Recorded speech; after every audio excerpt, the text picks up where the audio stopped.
Kuidas me ka ei sooviks või ei püüaks, ei ole kerge võidelda e-kaubanduses Aasia hiidudega. Nad lihtsalt tapavad heade hindadega, aga tarbija on selle kõik väga omaks võtnud. Tarbija on hinnatundlik ja selgelt eelistab odavamat. Kahjuks pole ka alati pakutav kaup kõige kvaliteetsem, mis kõige kurvem teinekord lausa tervisele ohtlik. Me oleme ka välja toonud 10 erinevate riikide uuringuid ja teste. 2/3 Aasia kaubast tegelikult ei vasta toote ohutusele, et see on nagu suur probleem, et seesama, ja mis on ka loogiline, et kui tellida 1 euroga T-särk, siis on tõenäoline, et see ei saa puuvillast koosneda, sest see materjal juba maksab kordades rohkem, et on näiteks naftasaadustest ja jääkidest tehtud ja see ongi näiteks nahka ärritav. Lisaks peavad Euroopa Liidus tegutsevad e-kauplused panustama väga palju direktiivide täitmiseks, maksma renti, tasuma pakendi ja keskkonnamaksud. Nüüd on aga kogu maailma hõlmav e-kaubandus Temu sõlminud koostöölepingu Omnivaga. Ta on niisugune kahe otsaga asi, et ühest küljest Omniva nii-öelda ärilise poole pealt ma saan aru, nad sõlmisid Temuga koostöömemorandumi, et Temu tegelikult, eks ta ka tajub neid piiranguid ja et ei saa nii vabalt enam võib-olla Euroopas müüa ja Temu on eelmise aasta suvest alates proovib siis Baltikumis samamoodi pakkuda ja tegelikult kogu Euroopas oma platvormi kaupmeestele, et Temu kutsub Eesti kaupmehi liituma enda platvormiga ja läbi selle müüma, ja Omniva on nüüd siis koostööpartner, kes proovib enda poolt seda aidata ja ettevõtteid sinna nii-öelda meelitada. Et ärilise poole pealt Omnivast ma saan aru, aga teise poole pealt, et kuna Omniva on riigi ettevõtte ja riik tegelikult ju vastutab majanduse ja tarbijate heaolu eest, siis nii-öelda nagu soosib läbi selle sellist koostööd.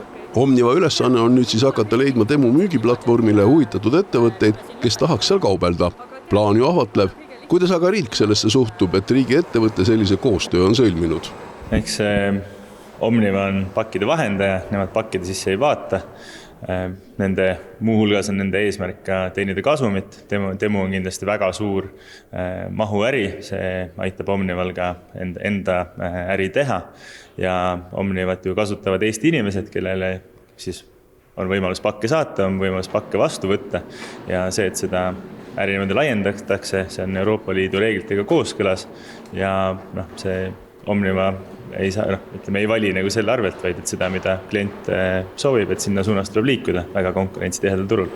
Euroopa Liidu teatud riikides aga tehakse vastukaaluks kõik selleks, et turgu kaitsta ja Aasia e-kaupmehi eemale peletada. Väga paljud riigid alates Prantsusmaast, nüüd isegi Türgi plaanib üldse piirid kinni panna ja Prantsusmaad ja Belgiad ja Taanid plaanivad kehtestada sellest aastast nii-öelda lisakäitlustasu inimesele, et lihtsalt hakata mõtlema, et tõesti, et kui sa tellid 10 euro eest endale 20 toodet, et kas sul tegelikult on seda vaja, et tarbimist natukene piirata ja siis teine pool ka see, et siis tarbija hüvitaks keskkonnale tekkivagi kahju. Selle koostööleppe alusel on võimalik ka Eesti inimestel siis seal platvormi siis mitmekülgsemalt kasutada, et see kindlasti teenuste portfelli laiendab ja Omniva seda siis kaasa aitab.